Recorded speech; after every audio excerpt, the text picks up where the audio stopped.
Filipenses, capítulo 2, verso 7, diz assim a palavra do Senhor: Pelo contrário, ele se esvaziou, assumindo a forma de servo, tornando-se semelhante aos seres humanos e reconhecido em figura humana. Ele se humilhou, tornando-se obediente até a morte de cruz. Por isso, também Deus o exaltou sobremaneira, ele deu o nome que está acima de todo nome. Lendo o tema dessa mensagem, logo já nos associamos a nós como se a gente corresse atrás buscando a Deus.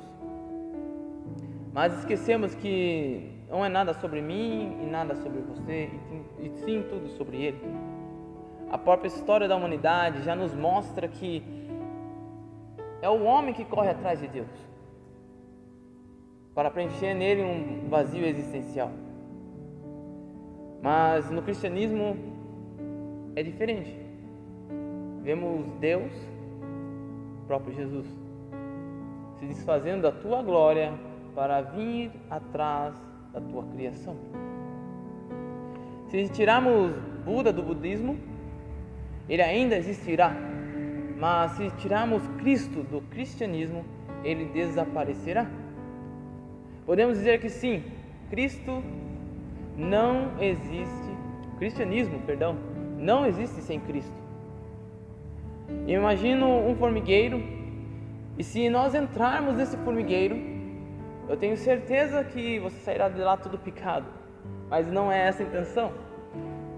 Eu tenho certeza que as formigas irão se assustar e irão fugir, talvez com a proporção do nosso tamanho. Talvez seria assim se nós víssemos Cristo naquela época. Se assustaríamos do tamanho e com a glória de Deus. Por isso, Ele se fez da tua glória, da sua majestade, do teu trono, para se fazer como nós, homens. E mesmo assim, Ele correu o risco de ser rejeitado pelos seus. Mas Cristo fez muito mais do que só isso, do que também nos dá a salvação. Cristo nos ensinou a como sermos obedientes. Se você aqui na terra tem uma questão política, o socialismo, o capitalismo, tudo que vem com ismo, quero que você entenda isso, que no céu não existe democracia. Com Cristo nós aprendemos a ser obediente ao Criador, porque, ora, se Ele nos dá uma ordem, apenas obedeça, pois nenhum Deus dá uma ordem estando de longe, e sim de perto. Vemos aqui também um exemplo, como Lázaro, quando Jesus chama Lázaro, vem para fora. Jesus estava do lado de fora esperando ele, estava próximo. Quando ele está no meio de uma tempestade e seus discípulos estão em constante desespero, ele pede para que o vento acalme, o mar se acalme, a tempestade se acalme. Ele está próximo, ele está ali naquele ambiente. E da mesma maneira surge uma pergunta: quem é este que acalma o vento e o mar? Esse, meu irmão, é o autor da criação, o autor da vida. Nós temos que entender que não se moldamos ao mundo, e sim ao reino de Deus. E isso que a Bíblia nos ensina em Filipenses também, capítulo 4, verso 8, diz assim: Por último, meus irmãos, encham a mente de vocês com tudo que há de bom e merece elogios, isto é, tudo que é verdadeiro, digno, correto, puro, agradável e decente.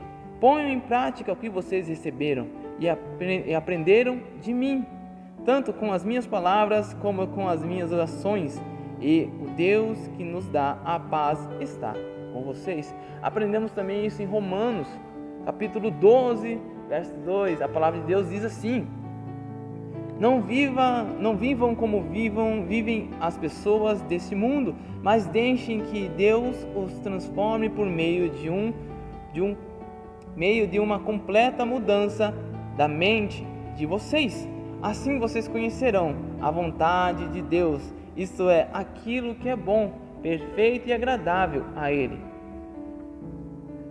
Eu aprendi que não devemos viver para buscar a Deus, mas viver para que Ele nos busque. E vivemos ansiosos pela sua volta, sabendo também que perto Ele já está. Fiquem com Deus, meus irmãos.